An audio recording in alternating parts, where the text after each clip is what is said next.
আসসালামু আলাইকুম রহমতুল্লাহ। সুপ্রিয় শিক্ষার্থীবৃন্দ, মেকানিক্যাল ইঞ্জিনিয়ারিং চ্যানেলের পক্ষ থেকে তোমাদের সকলকে জানাচ্ছি আন্তরিক শুভেচ্ছা। এই ভিডিওটা তৈরি করছি ষষ্ঠ শ্রেণীর শিক্ষার্থীদের জন্য। 2025 সালের ষষ্ঠ শ্রেণীর গণিত বইয়ের প্রথম অধ্যায় স্বাভাবিক সংখ্যা ও ভগ্নাংশ এর চতুর্থ পর্বে আজকে আমরা দেখব কয়েকটা সমস্যার সমাধান। এই ভিডিওটার পিন কমেন্টে প্রত্যেকটি ক্লাসের প্লেলিস্টের লিঙ্ক দেওয়া আছে, তোমাদের যার যে বিষয়ের ভিডিও দরকার খুব সহজেই তোমরা দেখে নিতে পারবে। গত ক্লাসে আমরা অনুশীলনীর সমাধান করেছি, যারা দেখোনি প্রথম 3টা পর্ব হচ্ছে প্লেলিস্ট থেকে দেখে নিতে পারবে, ঠিক আছে। আজকে আমরা দেখব 4 নাম্বার পর্ব নিয়ে আলোচনা। 7 নাম্বার পৃষ্ঠা থেকে আমরা শুরু করছি আজকে। 1.5 মৌলিক ও যৌগিক সংখ্যা। নিচে কয়েকটি সংখ্যার গুণনীয়ক লেখা হলো। 2 এর গুণনীয়ক কত? 1 আর 2। 5 এর গুণনীয়ক হচ্ছে 1 আর 5। 13 এর গুণনীয়ক হচ্ছে 1 আর 13। লক্ষ্য করি 2, 5 ও 13 এর গুণনীয়ক কেবলমাত্র 1 এবং ওই সংখ্যাটি। এই ধরনের সংখ্যাগুলোই হচ্ছে মৌলিক সংখ্যা। আবার দেখো 6 এর গুণনীয়ক হচ্ছে 1, 2, 3, 6। কীভাবে? 6 একে 6, 3 দুগুণা 6। 9 এর গুণনীয়ক হচ্ছে 1, 3, 9। কীভাবে? 9 একে 9, 3 তিরিক্ষা 9। 12 এর গুণনীয়ক হচ্ছে 1, 2, 3, 4, 6, 12। কীভাবে? 12 একে 12, 6 দুগুণা 12, 3 চারা 12। আবার 6, 9, 12 এর গুণনীয়ক 1 এবং ওই সংখ্যা ছাড়াও এক বা একাধিক সংখ্যা আছে। এই ধরনের সংখ্যাগুলো হচ্ছে যৌগিক সংখ্যা। এবার আলোচনা করব সহমৌলিক সংখ্যা নিয়ে। 8 এবং 15 দুইটি স্বাভাবিক সংখ্যা। 8কে আমরা কি লিখতে পারি? 1 গুণ 2 গুণ 2 গুণ 2। 15কে লিখতে পারি 1 গুণ 3 গুণ 5। তাহলে 8 এর গুণনীয়কগুলো হচ্ছে 1, 2, 4, 8 এবং 15 এর গুণনীয়কগুলো হচ্ছে 1, 3, 5, 15। দেখা যাচ্ছে 8 এবং 15 এর মধ্যে 1 ছাড়া অন্য কোনো সাধারণ গুণনীয়ক কিন্তু নেই। তাই 8 এবং 15 সংখ্যাদ্বয় পরস্পর সহমৌলিক। আবার দেখো 10, 21, 143 এর মধ্যে 1 ছাড়া অন্য কোনো সাধারণ গুণনীয়ক নেই। অতএব এই সংখ্যাগুলো পরস্পর সহমৌলিক, ঠিক আছে। অর্থাৎ 2 বা ততোধিক সংখ্যার সাধারণ গুণনীয়ক শুধু 1 হলেই সংখ্যাগুলো পরস্পর সহমৌলিক। এটা হচ্ছে সংজ্ঞা। এই পর্যায়ে 2টা কাজ আছে, কাজের সমাধান করব।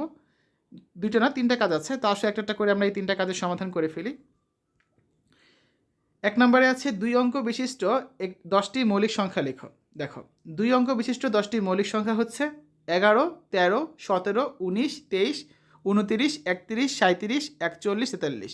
এই সংখ্যাগুলোকে তুমি কিন্তু 1 এবং এই সংখ্যাগুলো ছাড়া আর কোনো সংখ্যা দ্বারা ভাগ করতে পারবে না, ঠিক আছে। 2 নাম্বার 101 থেকে 150 পর্যন্ত সংখ্যাগুলোর মৌলিক সংখ্যা নির্ণয় করো। এরকম সংখ্যা আছে 101 থেকে 150 পর্যন্ত 10টা। কী কী?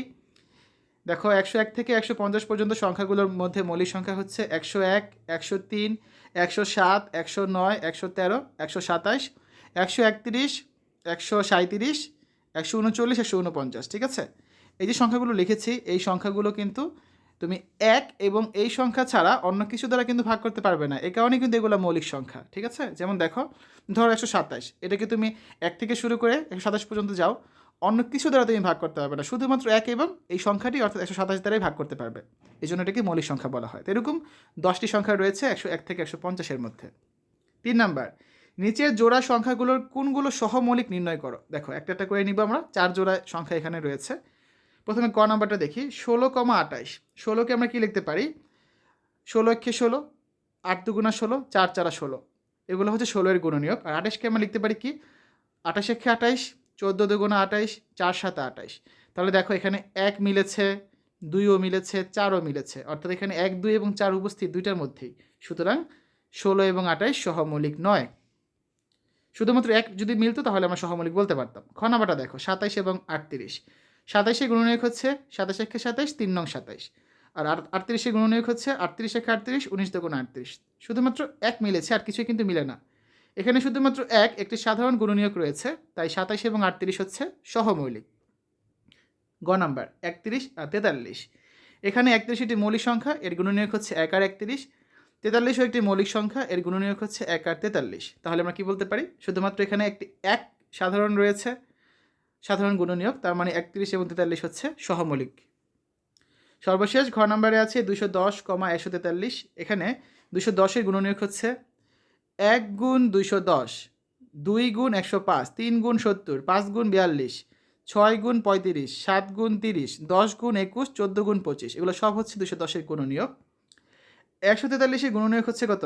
1 গুণ 143 আর 11 গুণ 13। দেখো কোনো মিল আছে? কোনো মিল কিন্তু নেই, কারণ এখানে 11 আছে, এখানে 11 নাই, এখানে 13 আছে, এখানে 13 নাই, এখানে 43 আছে, 43 নাই। শুধুমাত্র মিল আছে কত? 1 আর 1। তাহলে আমরা কি বলতে পারি, এখানে শুধুমাত্র 1 একটি সাধারণ গুণনীয়ক, তাই 210 এবং 143 এটা হচ্ছে পরস্পর সহমৌলিক। ঠিক আছে, আমরা পরের পৃষ্ঠায় যে 8 নম্বর পৃষ্ঠায় 1.7 বিভাজ্যতা 2 দ্বারা বিভাজ্য। 2-এর কয়েকটি গুণিতক লিখে পাই। 2 গুণ 0 তার মানে 0, 2 গুণ 1 2, 2 দুগুণা 4, 3 দুগুণা 6, 4 দুগুণা 8, 5 দুগুণা 10, 6 দুগুণা 12, 7 দুগুণা 14, 8 দুগুণা 16, 9 দুগুণা 18 ইত্যাদি। তো গুণফলের প্রক্রিয়া লক্ষ্য করি, যে কোনো সংখ্যাকে 2 দ্বারা গুণ করলে গুণফলের একক স্থানীয় অঙ্কটি সবসময় কী হবে, 0, 2, 4, 6 বা 8, এই 5টার যে কোনো একটা হবে।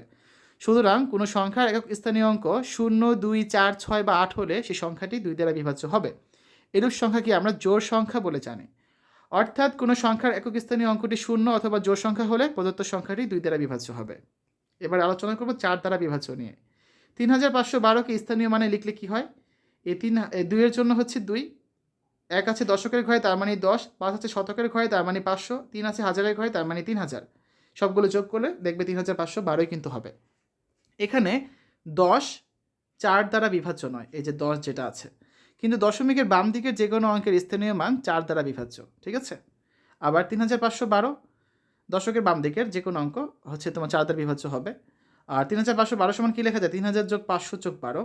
তাহলে দেখো এখানে 12 কিন্তু আবার 4 দ্বারা বিভাজ্য, 10 4 দ্বারা বিভাজ্য না হলেও 12 4 দ্বারা বিভাজ্য। সুতরাং 3512 এই সংখ্যাটি কিন্তু 4 দ্বারা বিভাজ্য। অর্থাৎ একক ও দশক স্থানীয় অঙ্ক 2টি দ্বারা গঠিত সংখ্যাটি 4 দ্বারা বিভাজ্য হওয়ায় সংখ্যাটিও 4 দ্বারা বিভাজ্য হবে। ঠিক আছে, তাহলে কোনো সংখ্যার একক ও দশক স্থানীয় অঙ্ক 2টি দ্বারা গঠিত সংখ্যা যদি 4 দ্বারা বিভাজ্য হয় তাহলে এই সংখ্যাটি 4 দ্বারা বিভাজ্য হবে। আবার একক ও দশক উভয় স্থানের অঙ্ক 0 হলেও সংখ্যাটি 4 দ্বারা বিভাজ্য হবে। এবার আসো 5 দ্বারা বিভাজ্য। 5-এর কয়েকটি গুণিতক লিখি।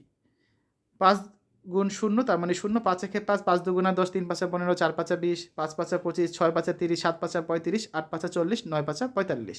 গুণফলের প্রক্রিয়া লক্ষ্য করে দেখি, কোনো সংখ্যাকে 5 দিয়ে গুণ করলে গুণফলের একক স্থানীয় অঙ্কটি হয় 0 না হলে 5 হবে। সুতরাং একক স্থানে 0 বা 5 অঙ্কযুক্ত সংখ্যা 5 দ্বারা বিভাজ্য হবে।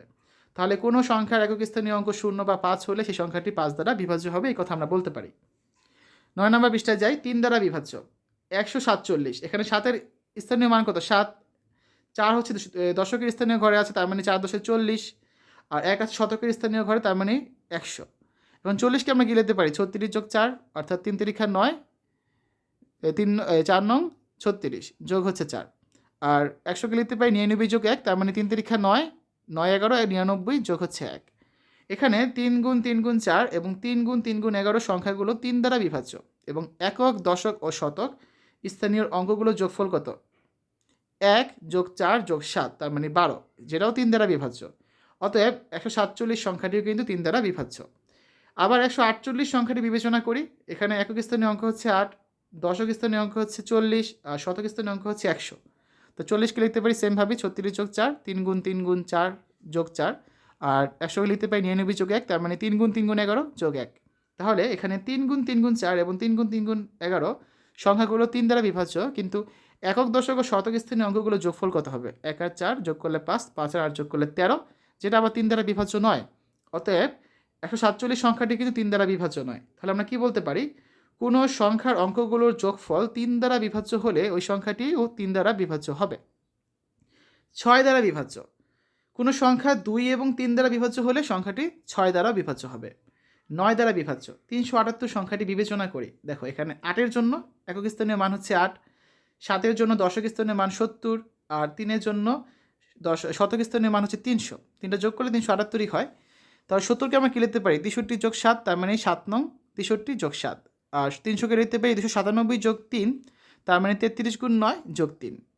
এখানে 7 গুণ 9 ও 33 গুণ 9 প্রত্যেকেই হচ্ছে 9 দ্বারা বিভাজ্য এবং একক দশক ও শতক স্থানীয় অঙ্কগুলোর যোগফল কত, 3 আর 7 যোগ করলে 10, 10 আর 8 যোগ করলে 18, 18 কিন্তু 9 দ্বারা বিভাজ্য, কারণ 18কে 9 দ্বারা ভাগ করলে কত হবে, 2 হবে। তাহলে আমরা বলতে পারি কি 378 সংখ্যাটিও হচ্ছে 9 দ্বারা বিভাজ্য। তাহলে এখান থেকে কি বলা যায়, কোনো সংখ্যার অঙ্কগুলোর যোগফল যদি 9 দ্বারা বিভাজ্য হয় তাহলে প্রদত্ত সংখ্যাটিও কিন্তু 9 দ্বারা বিভাজ্য হবে। ঠিক আছে, একটা কাজ রয়েছে, এই কাজটা আমরা আগামী ক্লাসে করে দিব, যেটা তোমরা 5 নম্বর পর্বে দেখতে পাবে, যে 3 বা 4 বা 5 অঙ্ক বিশিষ্ট 3 ও 9 দ্বারা বিভাজ্য সংখ্যা লিখো। তো এগুলো হচ্ছে আমরা নেক্সট ক্লাসে করে দেব। তো শিক্ষার্থীরা, আজকের এই ভিডিওতে আমরা আলোচনা করেছি ষষ্ঠ শ্রেণী 2025 সালের গণিত বইয়ের প্রথম অধ্যায় স্বাভাবিক সংখ্যা ও ভগ্নাংশ এই চতুর্থ পর্ব, যেখানে আমরা 7 থেকে 9 পৃষ্ঠার বেশ কিছু সমস্যার সমাধান করেছি এবং টপিকগুলো ক্লিয়ার হয়েছে। এই ভিডিওটার পিন কমেন্টে প্রত্যেকটা ক্লাসের প্লেলিস্টের লিঙ্ক দেওয়া আছে। তোমার যে বিষয়ের ভিডিও দরকার তুমি খুব সহজে এখান থেকে দেখে নিতে পারবে। আশা করি ভিডিওটা ভালো লেগেছে। আমাদের চ্যানেলের অন্যান্য ভিডিওগুলো দেখার আমন্ত্রণ জানিয়ে আজ এখানে বিদায় নিচ্ছি। আল্লাহ হাফেজ।